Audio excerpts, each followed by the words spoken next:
Headlines tell the terrifying story. From Bensonhurst to the Bay Area, the drug of choice today is a drug from the past, LSD. A current affair cameras went to the streets of San Francisco, and within seconds, our producer found someone with plenty of LSD for sale. As Mike Watkis reports, America is experiencing an acid flashback. My advice is turn on, tune in, and drop out. The summer of 1967, a time of exploration, of experimentation, and for countless wide-eyed hippies who flocked to the city of San Francisco to ride the crest of a new revolution, lysergic acid diethylamide, or LSD, was their pipeline into a psychedelic tidal wave of music and mind expansion that swept up an entire generation. There's too much confusion. It's been more than 25 years since the legendary Summer of Love exploded here in the Haight-Ashbury district in the heart of San Francisco. And despite the passage of time, things don't really seem to have changed very much here. Free spirits still abound, and the word on the street still seems to be turn on, tune in, and drop out. But now more than ever, that seems to mean dropping LSD. LSD's back. It's happening just as much as ever. If we wanted to buy some acid, where would we go? You're here. I've taken it probably a dozen times or so. Everything that has to do with the 60s is coming back. Dr. David Smith was just like any other flower child in Haight-Ashbury back in the 1960s. At the time, however, Smith realized that many of San Francisco's other free spirits needed free medical help. So he created the Haight-Ashbury Free Clinic. And today, Smith says, after years of almost complete absence, LSD is back, as popular as ever. You're seeing an increase in the manufacture of LSD. And then we've also got a generation that are using it now that weren't even born during the 60s. It's pretty good. Enlightens you. Makes you think, makes you more aware. Had some religious experiences on it. And after years of LSD research, Smith has seen perhaps more than anyone this illegal drug's awesome and sometimes deadly power. People that take LSD can kill themselves. That's why I liken it to Russian roulette. You never know when there's going to be a bullet in the chamber, but when it is, it's serious. And we witnessed that serious side of LSD while spending time on the streets of Haight-Ashbury, something Charles Honish, the captain of the Narcotics Division of the San Francisco Police, witnesses every day.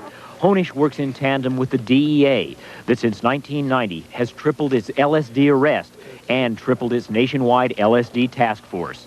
We've noticed a resurgence of more acid. It is more readily available than perhaps it was in times prior to that. And Honish says the hallucinogenic drug is making a comeback not only in San Francisco, but all across the country.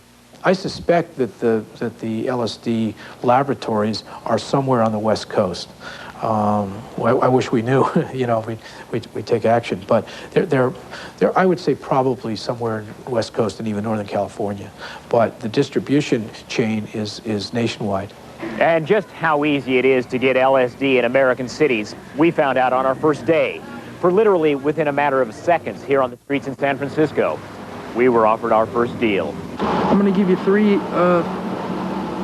left. I'll give you a deal. I'll give it to you for 20. Our producer, Harley Tatt, was approached in front of our cameras by this man and offered almost a dozen hits of LSD. Hey, tell me what kind of acid. Oh, these are shakedowns.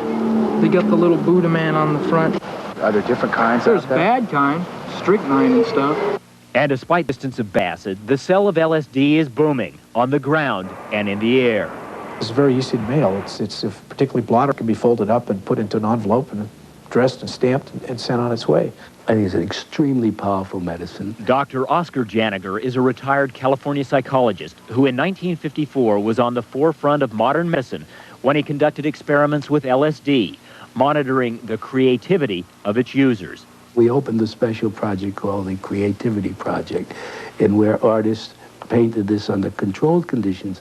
They painted this, we call this reference object, first before the drug and then under it, and then try to make comparisons. Janiger also administered the mind-altering drug to members of Hollywood's artistic community. We had people like Cary Grant, who then wrote about it, and Jim Coburn. We had Jack Nicholson and Andre Previn, the musician and composer.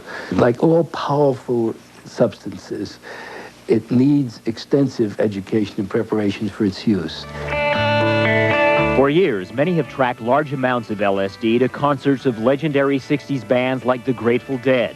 However, today, a more expensive form of acid called ecstasy underscores a new underground scene called raves.